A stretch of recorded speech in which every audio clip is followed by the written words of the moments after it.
السلام عليكم ورحمة الله.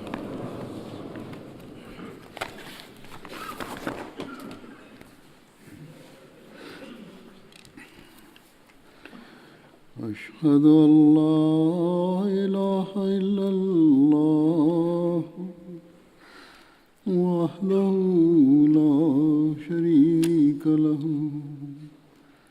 وأشهد أن محمدا عبده ورسوله أما بعد فأعوذ بالله من الشيطان الرجيم بسم الله الرحمن الرحيم الحمد لله رب العالمين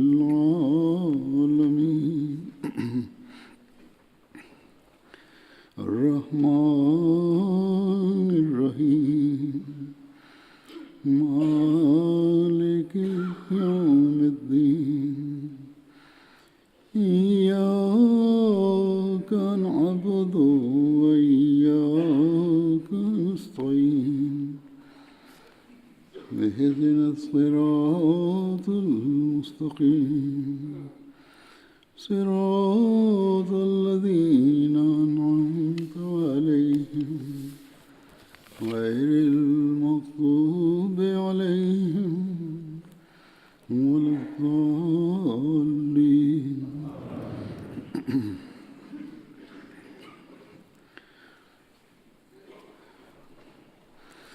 حضرت اقدس مسیح موعود علیہ الصلوۃ والسلام ایک جگہ حضرت صلی اللہ علیہ وسلم کے صحابہ کی قربانیوں اور ان کے مقام و مرتبہ Le Messie premier salam décrit en ces termes les sacrifices des compagnons du saint prophète Mohammed sallallahu alayhi wa sallam, leur statut ainsi que les faveurs qu'Allah leur a octroyées.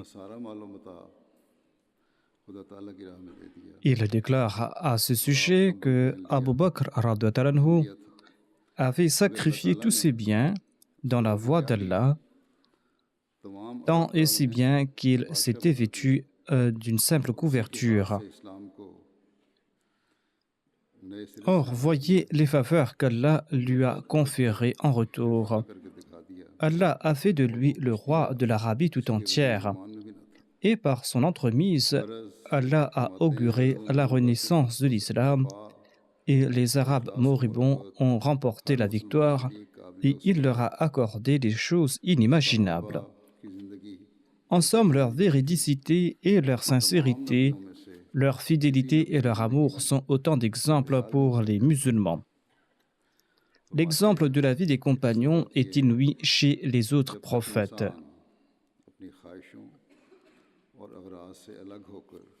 Le Messie premier salam déclare « Tant que l'homme ne se présente pas à Dieu en ayant abandonné ses désirs et ses ambitions personnelles, il ne pourra rien obtenir. Au contraire, il sera en perte.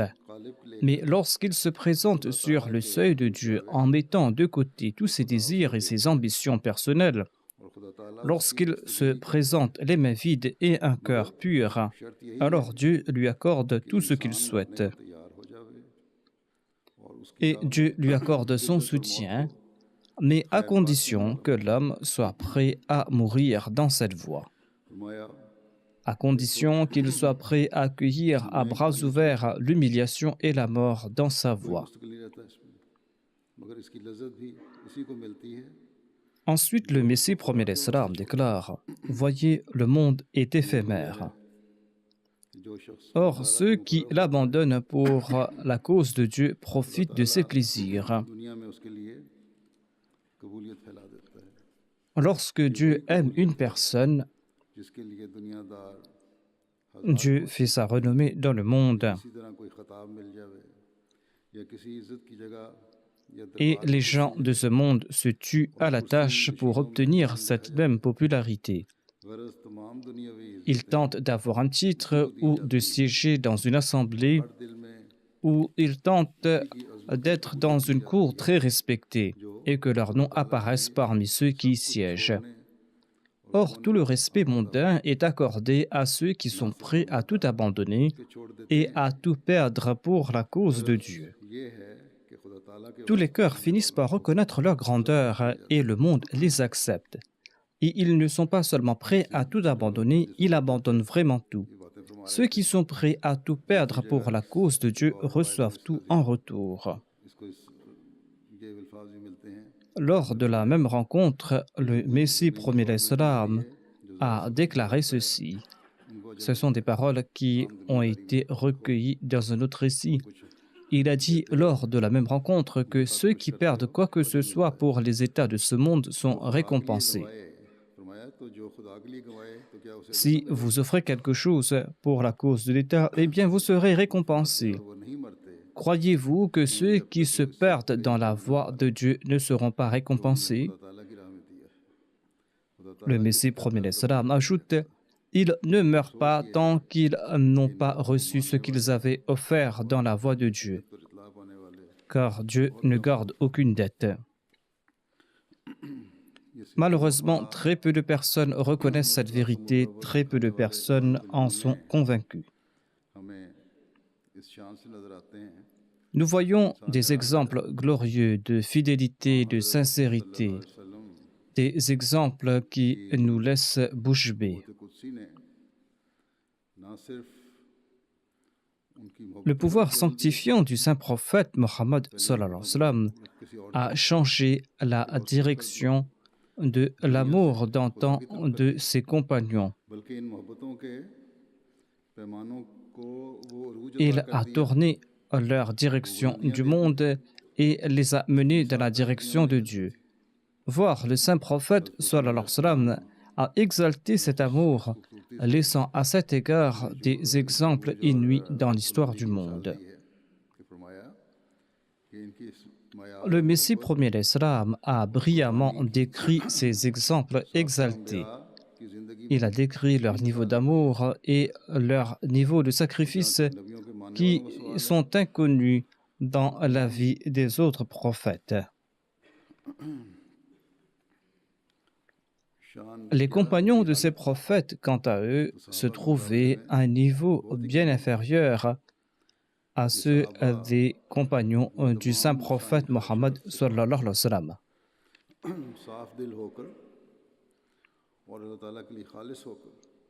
Ces compagnons du saint prophète Mohammed lui s'étaient entièrement débarrassés de leurs désirs égoïstes. Ils ont mené une vie consacrée uniquement à la quête du plaisir divin avec le cœur pur. Quand on agit de la sorte, l'on reçoit de la part de Dieu d'innombrables faveurs. On reçoit d'innombrables faveurs en retour. Et d'ailleurs, la vie de ses compagnons du saint prophète Mohammed lui en est témoin. Je présente ici-bas des récits démontrant à quel point ses compagnons s'étaient asservis à la personne de Dieu. Et je vais présenter leurs exemples à ce sujet.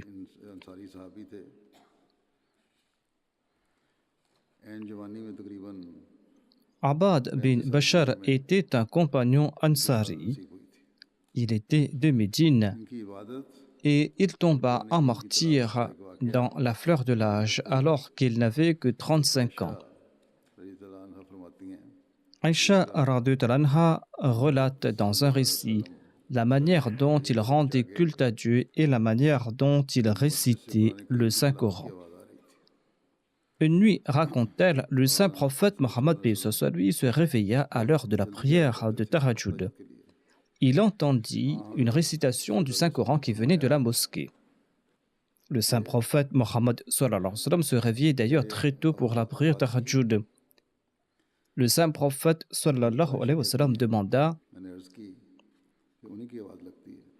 est-ce la voix d'Abad? Aïcha radhiyallahu anha répondit: on dirait bien que c'est sa voix.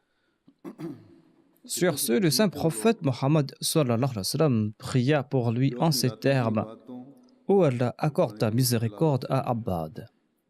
Chanceuses étaient ces personnes अपनी रातें गुजार कर qui passaient leur nuit en adoration, qui passaient leur nuit dans la récitation du Saint-Coran बराह रास्त हासिल et qui profitèrent directement des prières du saint prophète Mohammed Mustafa sallallahu alayhi wa sallam. वो रातों को उठकर उसको राजी करने के Ses compagnons se réveillaient la nuit dans le seul but de chercher le plaisir d'Allah et dans le seul but de mériter sa grâce. अपनी एक ख्वाब की वजह से ये यकीन था Abbad était certain de tomber en martyr en raison d'un rêve. कि हज़रत अब्बाद ने एक दफ़ा मुझे कहा Il avait relaté ce rêve à Abu Saïd Khudri radhiyallahu anhu. और मैं उससे Ce dernier déclare que Abbad lui a relaté ceci. वापस अपनी J'ai vu en songe que le ciel s'était fendu et que j'y suis monté et le ciel s'est recollé par la suite. उनकी ये Ce rêve m'a convaincu que je vais mériter le statut de martyr. Je suis convaincu à ce propos. Ce songe s'est accompli lors de la bataille de Yamama, durant laquelle Abbad s'était bravement battu.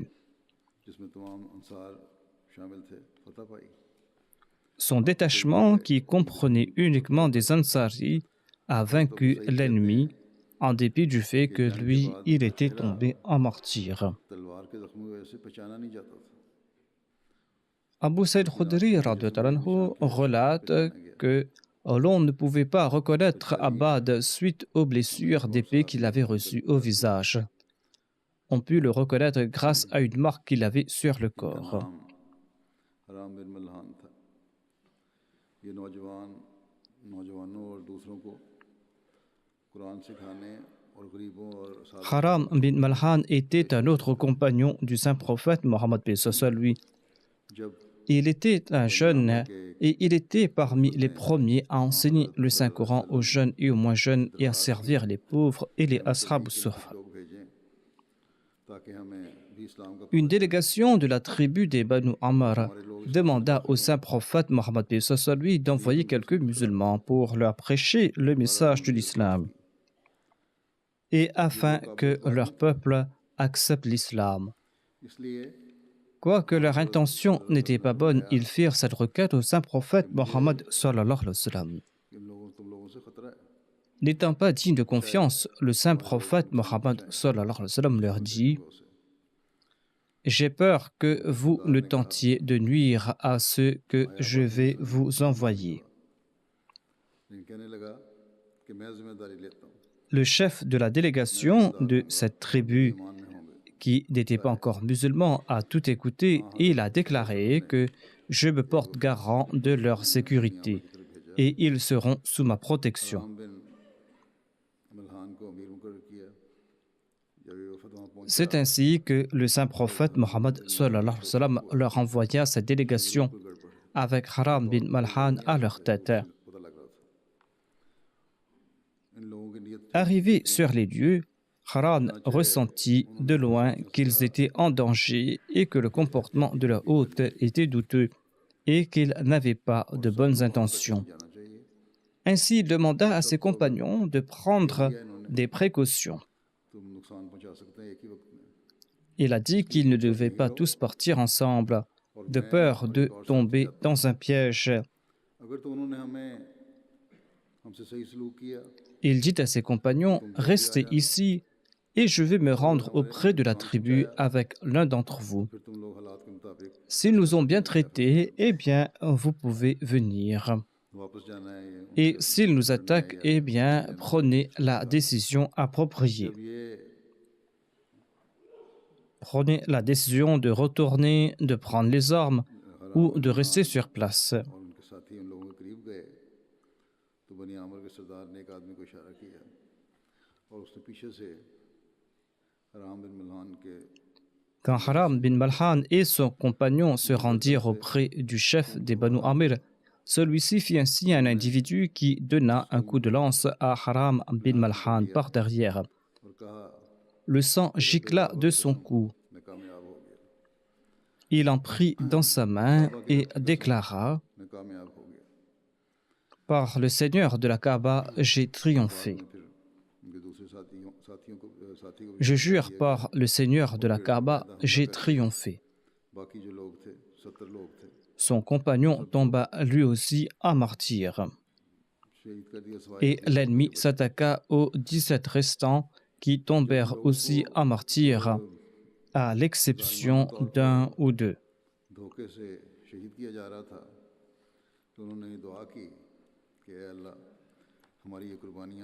Quand les assaillants étaient en train de les tuer impitoyablement en les ayant leurrés, les musulmans prièrent en ce sens: « Oh Allah, accepte notre sacrifice et informe le saint prophète sallallahu alayhi wa sallam de notre condition. » En effet, il n'y avait personne pour informer le saint prophète Mohammed soit lui, et ce fut l'ange Gabriel qui transmit au saint prophète Mohammed sallallahu alayhi wa sallam les salutations de ses compagnons, et l'ange Gabriel informa le saint prophète à propos de leur martyre. Le saint prophète Mohammed sallallahu alayhi wa sallam a informé ses compagnons à propos du martyre de ces 17 personnes. Et le saint prophète Mohammed sallallahu alayhi wa sallam en fut grandement attristé. Et pendant 30 jours, il pria pour qu'Allah châtie ceux qui furent coupables de cette abomination. Le saint prophète Mohammed sallallahu alayhi wa sallam conféra à ces martyrs un éminent statut.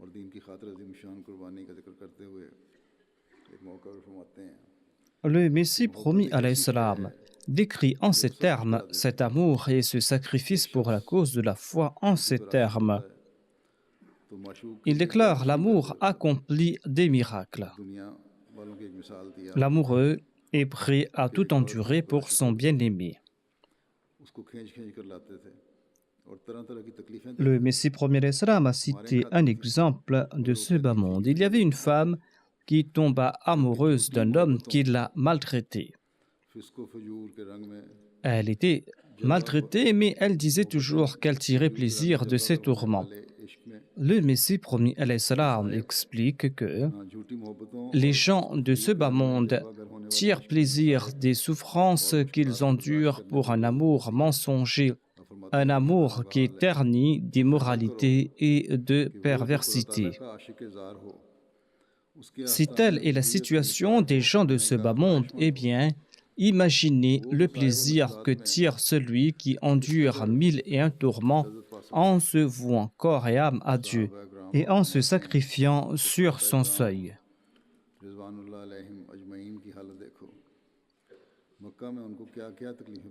Le Messie premier salam ajoute: regardez les supplices qu'endurèrent les pieux compagnons à la Mecque. D'aucuns furent torturés, ils subirent 1001 tourments. Même les femmes musulmanes ne furent pas épargnées et leur souffrance nous glace le sang. S'ils s'étaient joints aux gens de la Mecque, eh bien ces derniers les auraient honorés, étant donné qu'ils étaient tous affiliés.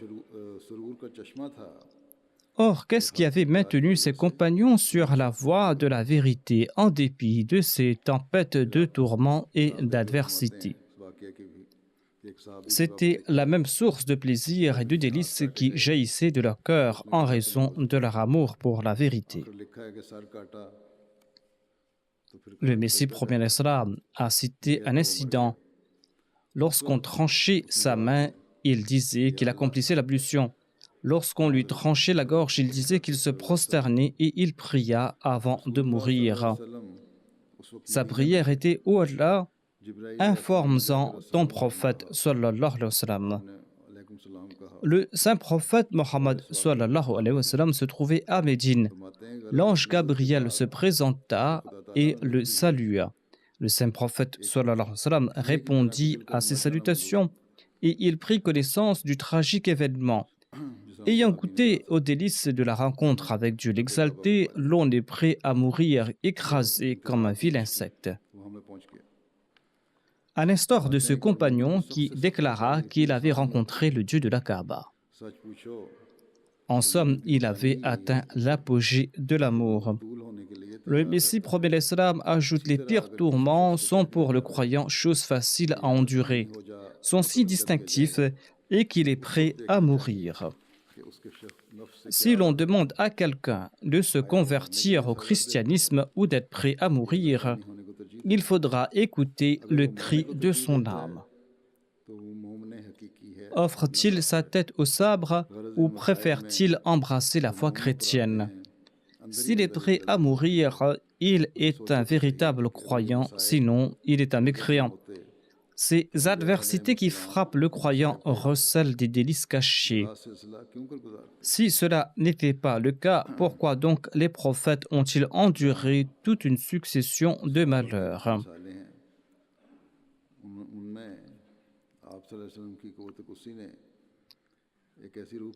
Le pouvoir sanctifiant du saint prophète Mohammed paix sur lui avait insufflé en ses compagnons un tel esprit qu'ils disaient en mourant qu'ils avaient triomphé par le Seigneur de la Kaaba, c'est-à-dire qu'ils avaient trouvé Dieu.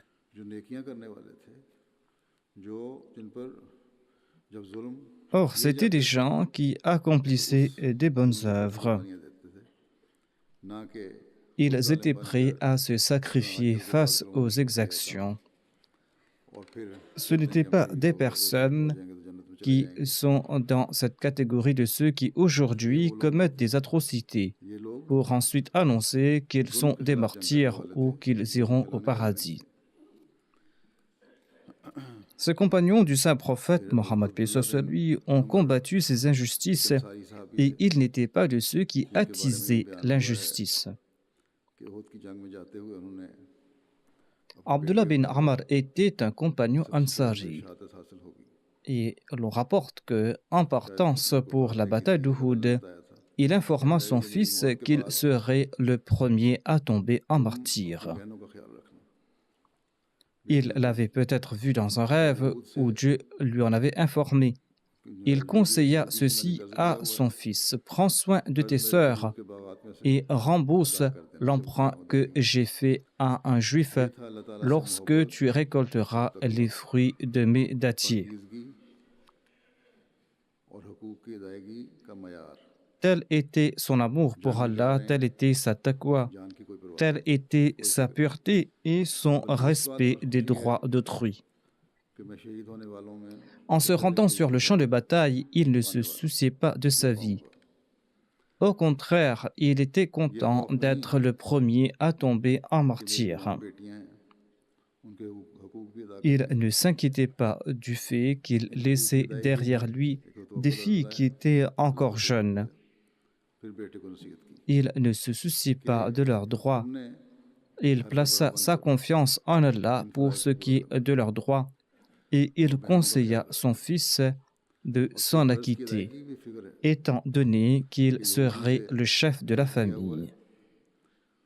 Et il demanda à son fils de s'occuper de ses sœurs. Il l'informa aussi qu'il n'aurait pas à rembourser sa dette de sa poche. Son fils n'aura qu'à prélever la somme du revenu de son verger lorsque son verger va rapporter des fruits. Ainsi, il n'aurait pas à débourser cette somme de sa poche. Rembourser ses dettes est une obligation en islam. Et il a dit à son fils que tu pourras hériter de mes biens après avoir remboursé cette dette.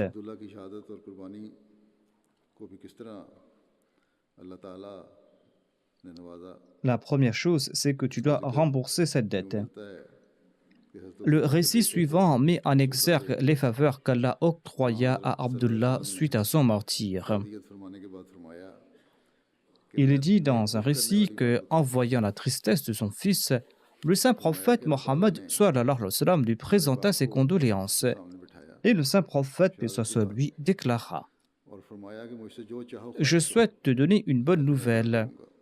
Après son martyre, Allah plaça devant lui ton père et Allah l'informa qu'il était prêt à exaucer tous ses vœux. Abdullah déclara: Ô Allah, j'ai failli à mes devoirs. Je ne me suis pas acquitté de mes devoirs. Comment puis-je te demander quelque chose? En dépit du fait qu'il avait atteint les normes requises dans ses actes d'adoration et ses sacrifices, il déclarait qu'il ne s'était pas acquitté de ses devoirs envers Dieu. Comment puis-je te faire une requête? Accorde-moi ta miséricorde et tes faveurs. Il a ensuite déclaré que mon unique souhait est que tu me retournes sur terre afin que je combatte l'ennemi aux côtés de ton envoyé et que je tombe de nouveau en martyr. Allah répondit que j'ai décrété que celui qui traverse par la porte de la mort ne retournera pas de nouveau sur terre. Ainsi, je ne pourrai exaucer ce désir de ta part, sinon tu mériteras de toute manière ton statut de martyr.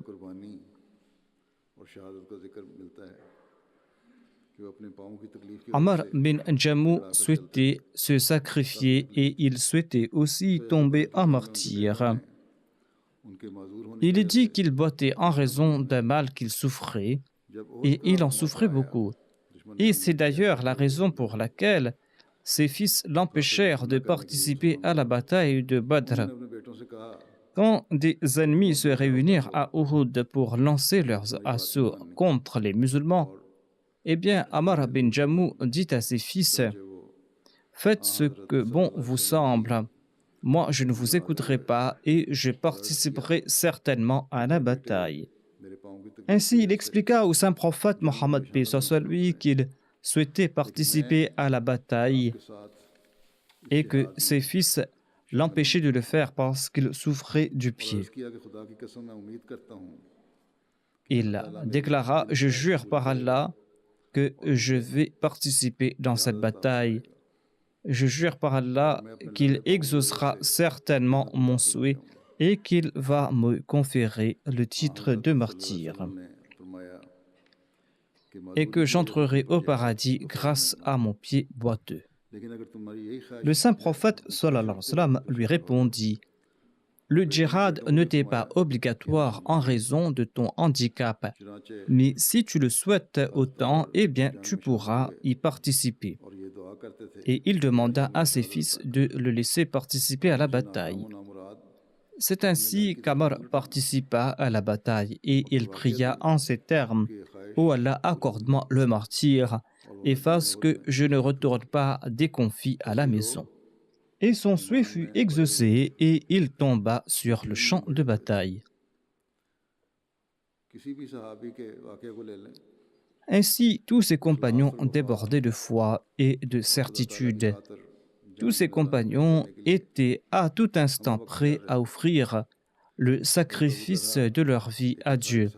Ils étaient toujours prêts à faire montre de sincérité et de fidélité à l'égard de la personne de Dieu. Abu Talha était un compagnon Ansari et il était un archer émérite. Lors de la bataille de Badr, il fit preuve de son savoir-faire. Le saint prophète Mohammed sallallahu alayhi wa sallam ordonna aux autres soldats musulmans de placer des flèches devant Talha, car Talha allait lancer rapidement et avec une grande précision. Ainsi, lors de la bataille d'Uhud, Talha se plaça en bouclier devant la personne du saint prophète Mohammed sallallahu alayhi wa sallam et il tint sa main devant son visage béni afin de protéger le saint prophète Mohammed sallallahu alayhi wa sallam. C'est ainsi que Abu Talha démontra sa bravoure et son courage. Sans aucune peur, il se trouvait toujours à l'endroit le plus périlleux sur le champ de bataille. Il se trouvait dans ces endroits les plus dangereux tout simplement parce qu'il voulait combattre ses ennemis qui souhaitaient détruire l'islam. Il se battait afin d'établir la paix dans le monde. Ses compagnons n'étaient pas coupables d'exactions. Ils n'avaient pas lancé leurs attaques en premier, mais quand l'ennemi a lancé ses assauts, ils n'ont pas fait preuve de lâcheté, bien au contraire, leur bravoure a brillé. Ils ont usé de toutes leurs aptitudes afin de mériter le plaisir divin. Le Messie premier alayhi salam déclare que ce qui vient de la part d'Allah existe pour toujours. Les moyens matériels n'ont aucune importance. Allah affirme que celui qui marchera sur sa voie recevra d'innombrables faveurs. Celui qui parcourt la voie de Dieu avec de nobles intentions sera accompagné d'Allah. Même lorsqu'il est malade, il sera guéri. Voyez les exemples des compagnons du saint prophète Mohammed paix soit sur lui. Ces compagnons étaient les reflets des exemples des prophètes divins. Allah aime les œuvres. Or, ces compagnons ont offert leur vie à l'instar des chèvres. Ces compagnons sont le reflet de la champorte de la vie des prophètes existants depuis le prophète Adam. Ils sont donc le reflet de la forme des prophètes depuis le prophète Adam, selon l'histoire de notre religion. Le Messie premier salam ajoute: Or, les compagnons l'ont présenté au monde et l'ont fait briller.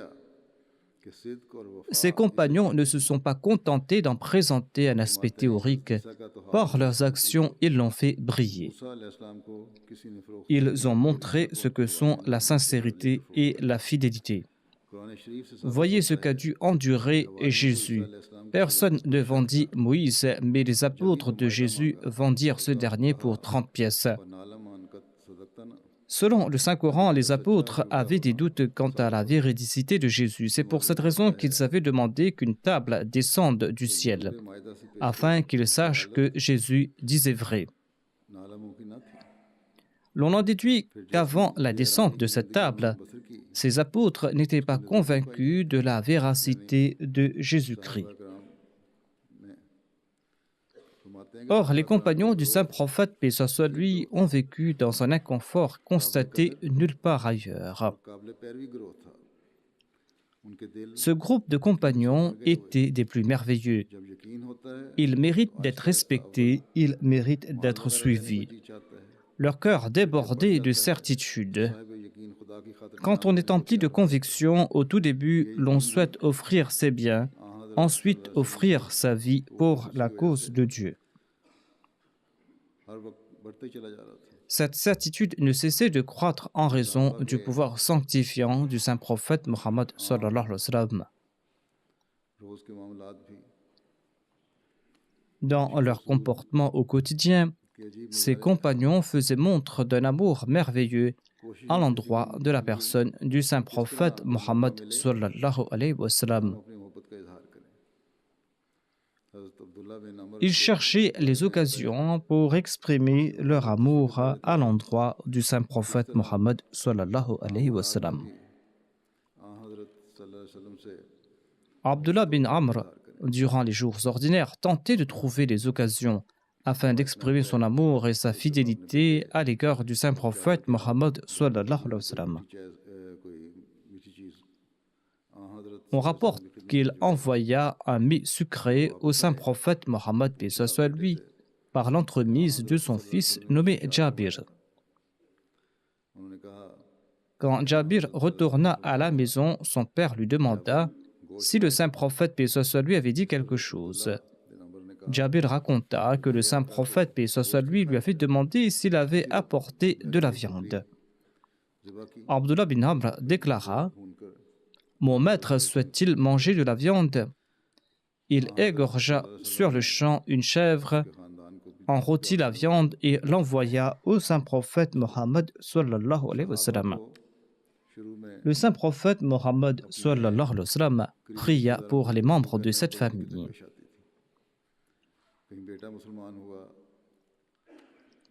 Les compagnons rencontraient de grandes difficultés à prêcher le message de l'islam à leurs proches au tout début. Si le fils s'était converti, mais pas le père, eh bien cela engendrait des difficultés. Si un homme ou une femme de condition modeste embrassait l'islam, Ses proches, qui étaient plus influents, le ou la tourmentaient ou exprimaient leur mécontentement. Le fils d'Amr bin Jammu s'était converti à l'islam avant son père. Son père était un polythéiste et quand son fils ne trouvait pas de moyens pour lui prêcher le message de l'islam, eh bien, il prenait l'idole de son père, idole qu'il avait décorée, et il l'a jetée la nuit dans une fosse destinée aux détritus. Amr bin Jammu l'a retrouvé et l'a porté chez lui et crié de colère que si j'apprends qui a agi de la sorte avec mon idole, eh bien, je le punirai très sévèrement. Et le jour d'après, son fils agissait de la même sorte avec l'idole qu'on retrouva jetée dans une fosse. Un jour, le père nettoya très soigneusement l'idole et il décora l'idole et il plaça son épée à côté d'elle. Et en s'adressant à l'idole, il lui dit « J'ignore qui te fait subir tout cela, mais à présent, je place mon épée à ta disposition. Désormais, tu pourras te défendre. » Le lendemain, il s'aperçut que l'idole avait de nouveau disparu lorsqu'il se mit à la chercher. Il la trouva attachée au cou d'un chien mort qui se décomposait sur un amas d'ordures. Cette scène contraint Amr à réfléchir. Il se dit « L'idole que je considère comme une divinité ne peut même pas se défendre, malgré le fait qu'elle avait une épée à sa disposition. Comment pourra-t-elle me défendre ?» Et en s'adressant à l'idole, il lui dit « Si tu étais une vraie divinité, tu ne serais pas attaché autour du cou d'un chien. » Je chante donc les louanges d'Allah qui est le véritable pourvoyeur et le véritable justicier. Il est dit qu'Amr bin Jammu était le dernier des Ansar à accepter l'islam. Le saint prophète Mohammed sallallahu alayhi wa sallam avait une forte relation d'amour avec ses compagnons. Et grâce à son pouvoir sanctifiant, ces derniers ont pu établir une relation très forte avec Dieu. Dieu, par la suite, est récompensé directement ses compagnons, ou bien il les récompensé par le truchement du saint prophète Mohammed sallallahu alayhi wa sallam. Cela indique également le statut élevé de ses compagnons. Ubay bin Ka'b avait une relation particulière avec Allah l'Exalté. Selon le recueil Bukhari, on trouve mention d'une tradition qu'une fois le saint prophète sallallahu alayhi wa sallam lui annonça « Dieu m'a ordonné de te réciter le Saint-Coran ». Le saint prophète annonça à son compagnon que Dieu m'a ordonné de te réciter le Saint-Coran. Ubay bin Ka'b demanda avec étonnement « Allah l'exalté, le maître de l'univers, a-t-il mentionné spécifiquement mon nom en ordonnant que vous me récitiez le Saint-Coran ?» Le saint prophète sallallahu alayhi wa sallam répondit « Oui, il a mentionné spécifiquement ton nom. » Sur ce, Ubay bin Ka'b, emporté par ses émotions, éclata en sanglots. Le saint prophète Mohammed sallallahu alayhi wa sallam lui récita la sourate Al-Bayyina. Par la suite, à une occasion, on demanda à Ubay bin Ka'b « Vous étiez certainement très joyeux en entendant cela. » Ubay bin Ka'b répondit « Allah l'exalté a dit que lorsque nous sommes témoins des grâces et des bénédictions divines, et lorsque nous nous en rappelons, nous devrions nous en réjouir. Comment ne pouvais-je donc pas m'en réjouir ?» Ubay bin Ka'b avait une grande connaissance du Saint-Coran. Comme je l'ai déjà mentionné il y a quelques semaines de cela, dans un sermon, à une occasion, le saint prophète Mohammed lui demanda « Quel verset du Saint-Coran considérez-vous comme le plus important ?» Ubay bin Ka'b répondit dans un premier temps qu'Allah et son messager en ont meilleure connaissance. Ensuite, lorsque le saint prophète sallallahu alayhi wa sallam insista, il dit « Je considère l'Ayatul Kursi comme le verset le plus important. J'avais aussi mentionné cette tradition dans le cadre du sujet consacré à l'Ayatul Kursi.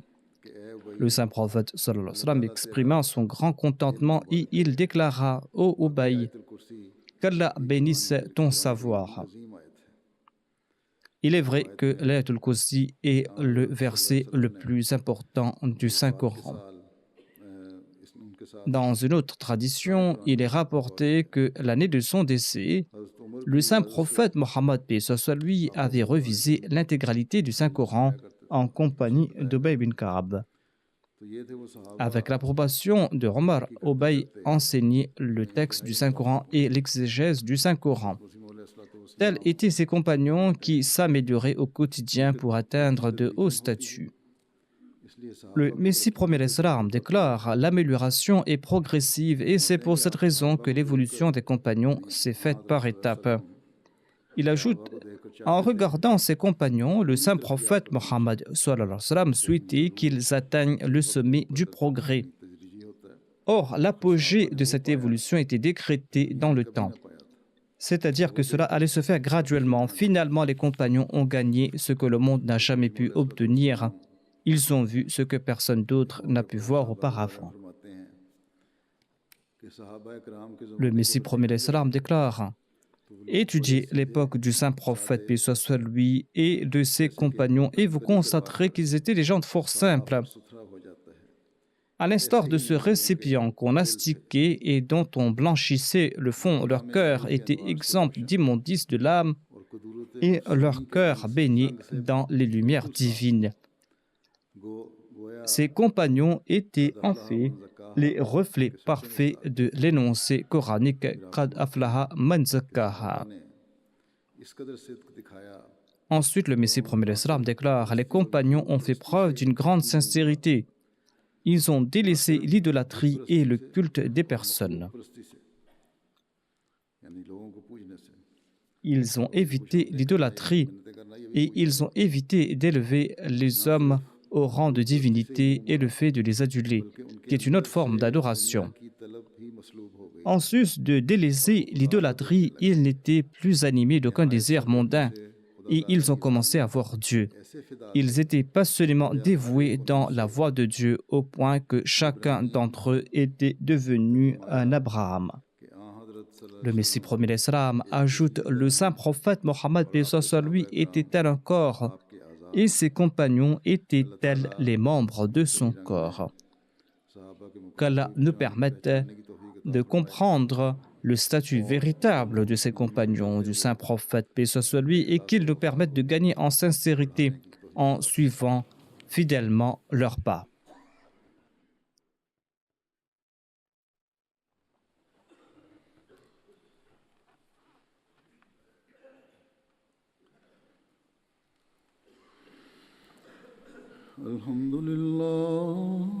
Alhamdulillah, nahmaduhu wa nasta'inuhu wa nastaghfiruh wa nu'minu bihi wa natawakkalu alayhi wa na'udhu billahi min shururi anfusina wa min sayyiati a'malina.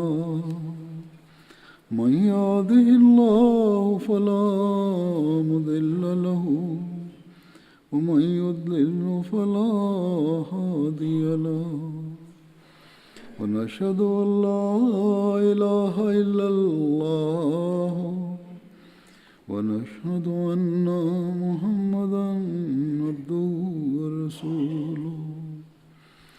عباد الله رحمكم الله إن الله يأمر بالعدل والإحسان وإيتاء ذي القربى وينهى عن الفحشاء والمنكر والبغي يعظكم لعلكم تذكرون.